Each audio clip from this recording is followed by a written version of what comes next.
Well, with that, I think it's time to start. So welcome, everyone, to this edition of You Can Farm Talks. In this live video podcast series, we talk to people in the agriculture industry who have important and relevant information and insights to share with new and beginning farmers and ranchers. The format of these conversations is about a 20 to 30 minute discussion, and we ask our guests to share something about their story in agriculture, and then talk about one important thing they think someone in getting started in agriculture needs to know about. So for those of you tuned in on our live Zoom feed, we encourage you to submit your questions into the chat window. Toward the end, I'll try to pick a question or two, ask our guest. All of these shows are recorded and will be posted online. We'll also have an online discussion forum there on our website. So on our webpage, we'll respond to additional questions that we don't get to during the live episode. So there you go with the intros. Without further ado, we're very happy to present today's guest. His name is Todd Fornstrom. He's the president of Wyoming Farm Bureau Federation. An organization he's been involved with since the 1990s when he was attending college at the University of Wyoming. Todd's been driven to make a difference advocating for farmers and ranchers through the grassroots process of Farm Bureau. Over the years, both he and his wife, Laura, have held many leadership positions at the county, district, and the state level. Those included active involvement in the Wyoming Farm Bureau Federation Young Farmer and Rancher Committee, which is an organization designed for younger farmers and ranchers. Todd farms in Laramie County with his family, where he and his wife Lauren have 4 children. In addition to farming, Fornstrom runs premium hay products, an alfalfa pellet mill, a trucking business, and a custom combining business. So he stays very busy. Todd also works with his father farming near Pine Bluffs.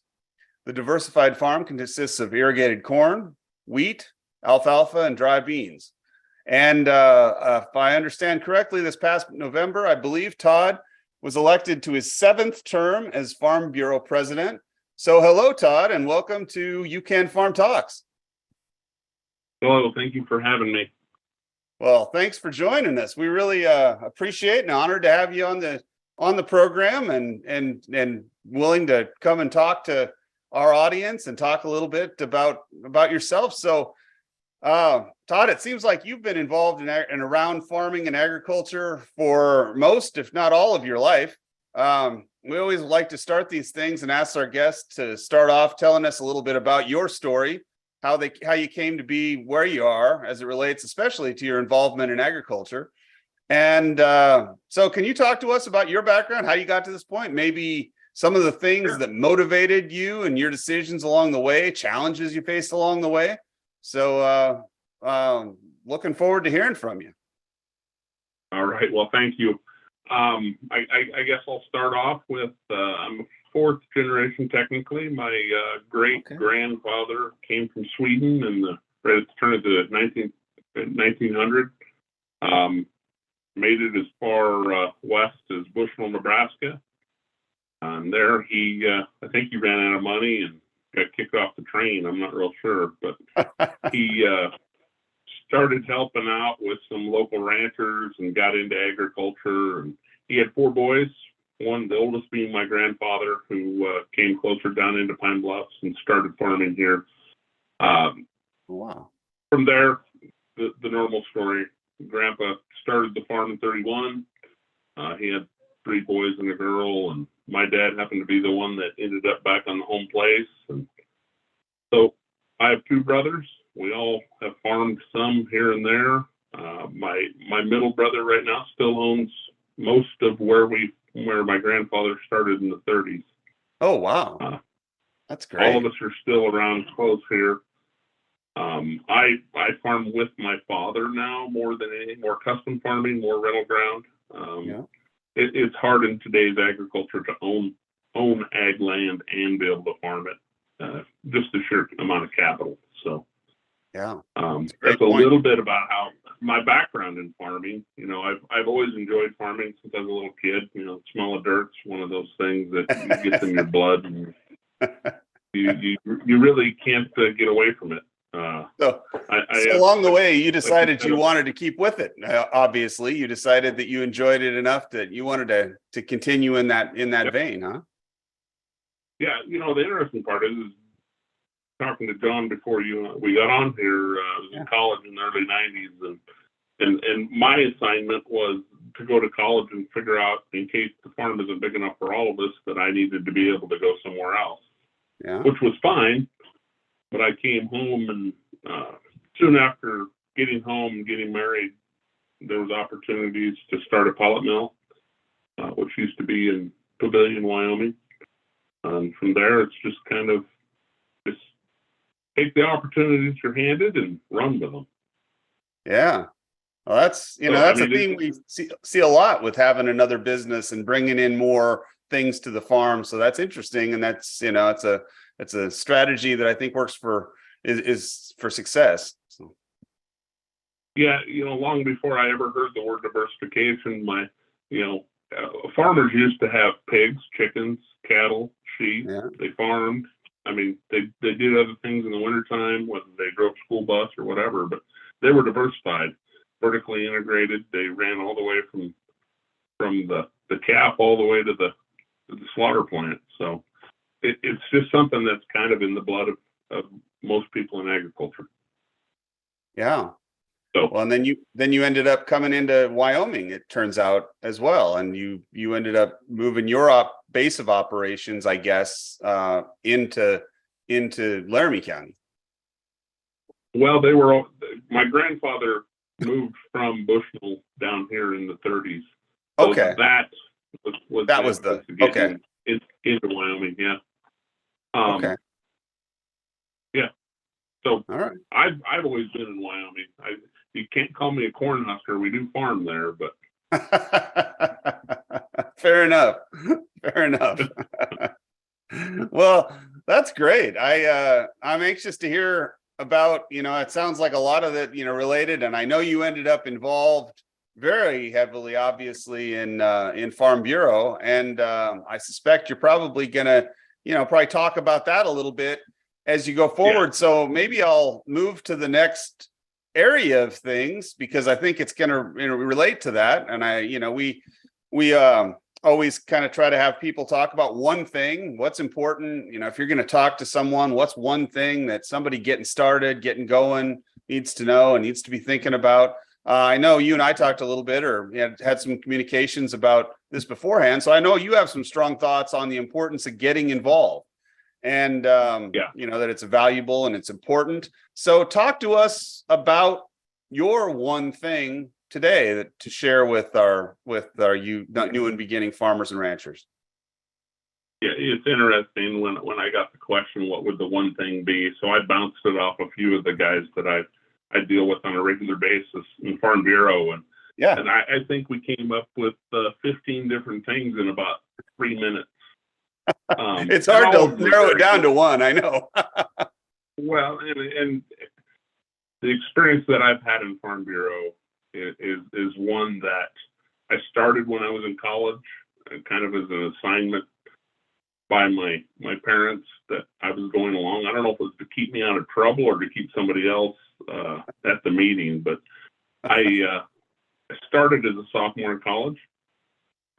The meetings were at first, kind of a necessary evil for me to go somewhere and hang out at the swimming pool, but as time went on, I found out there was a lot of people there with the same interest as me that were my age.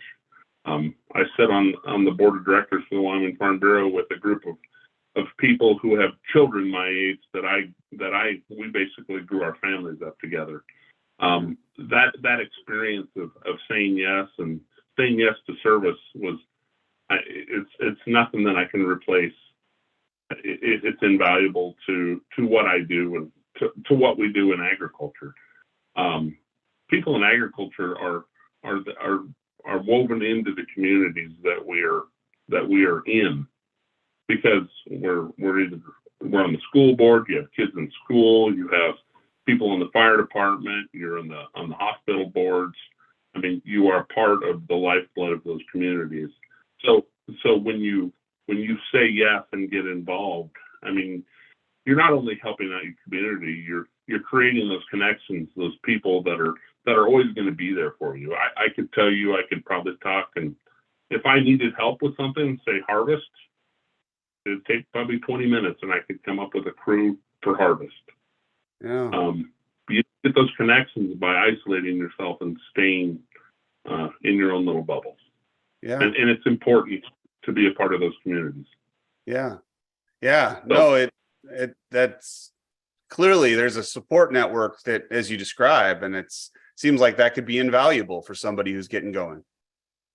Yeah, and that support network is not only through the people you know, it's through the financial part of it, whether it be a lawyer, whether it be an accountant, whether it be your banker, all the way down to whether it be your spiritual leader, where you can get somebody to talk to when I mean, we all have bad days. People who think that they're the only one having a bad day aren't that special.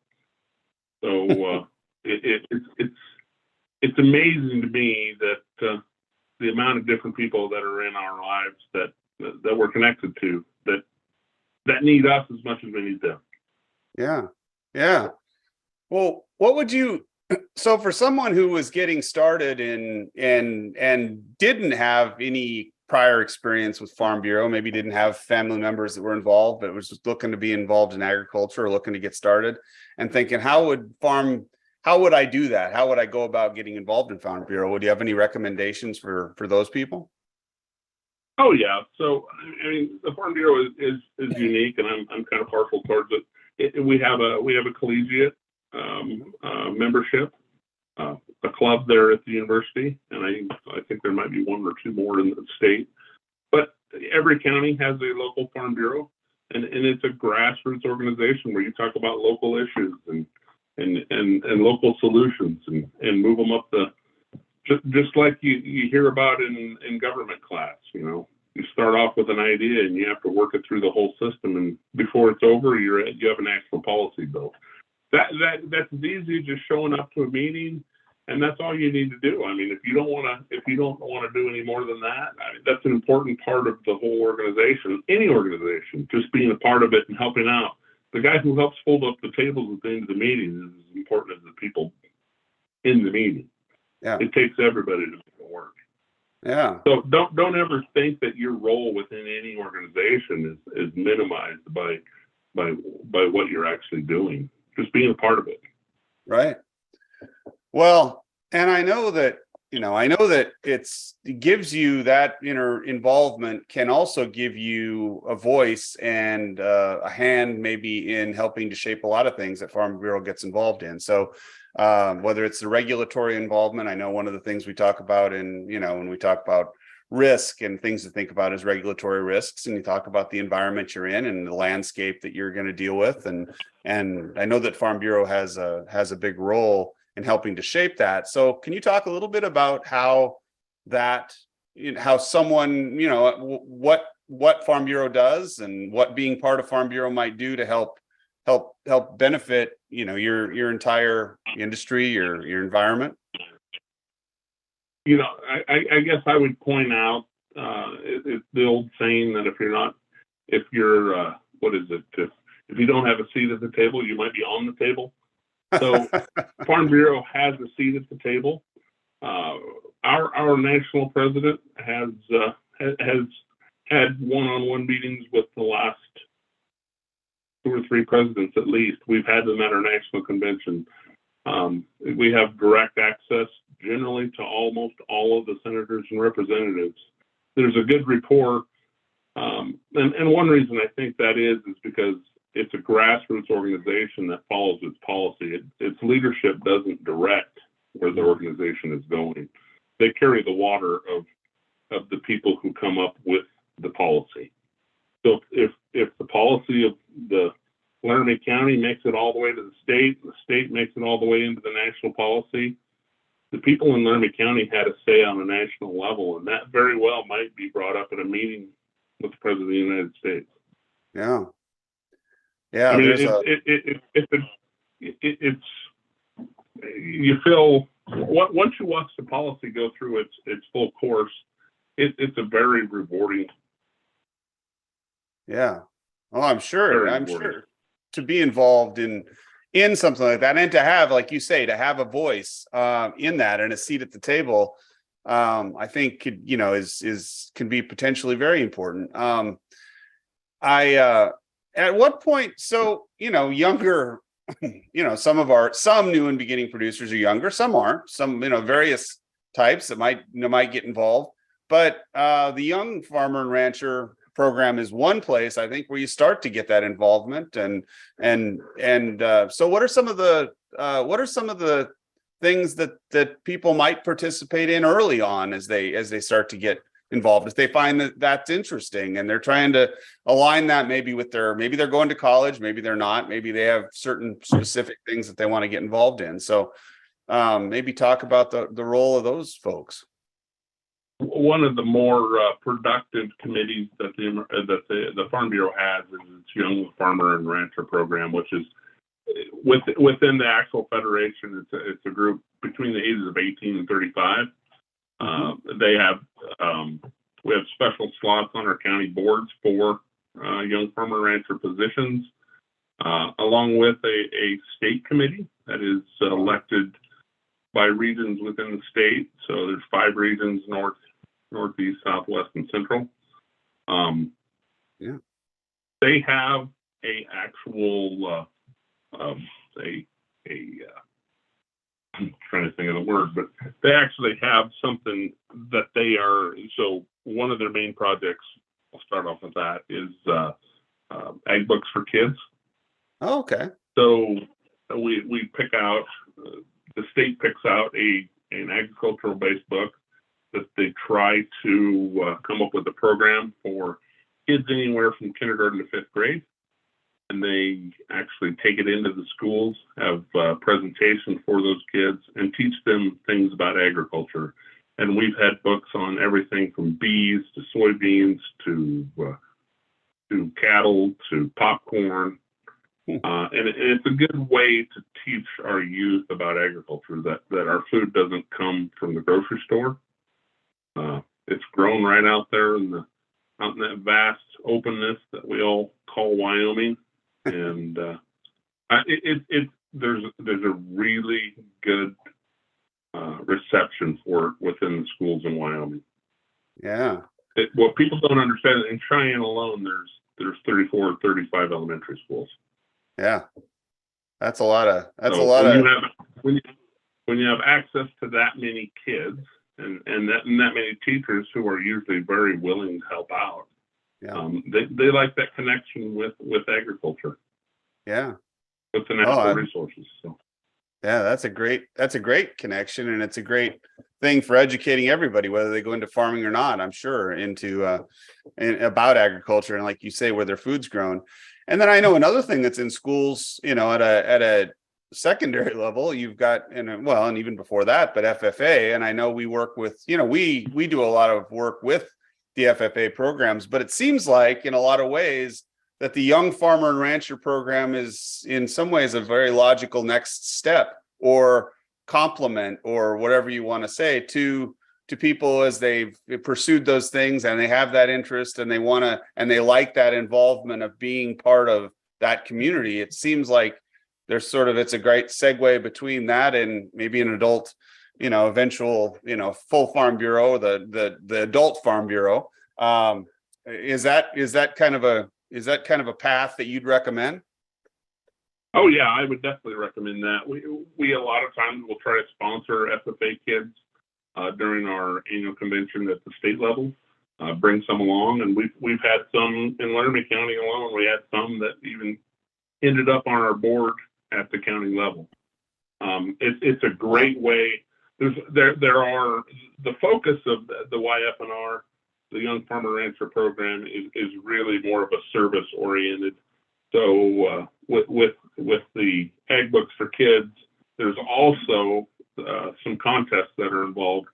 Some of them are more speaking, simulating committee meetings. Some of them are more of how you have done with your agricultural, what kind of progress you've made in your business. And then we do have a program or a contest that actually not everybody in agriculture can be in production agriculture full time. So we have people who have other jobs that farm kind of as more of a sideline, and we have a contest for it. So, you know, it's natural for a lot of those kids that come out of FFA that speak well to get into our discussion contest. They do rather well, and generally across the nation, FFA kids do really well. Yeah. So it's fun to see. It's a natural stepping stone. Yeah. And right into agriculture. I mean, right into being a full-blown. I mean, not that people in YF&R aren't full-blown farmers. I don't ever look at them like that. That they're just probably looking for more people their age. Mm-hmm. I mean, my kids can only hang out with me for so long, is what they say.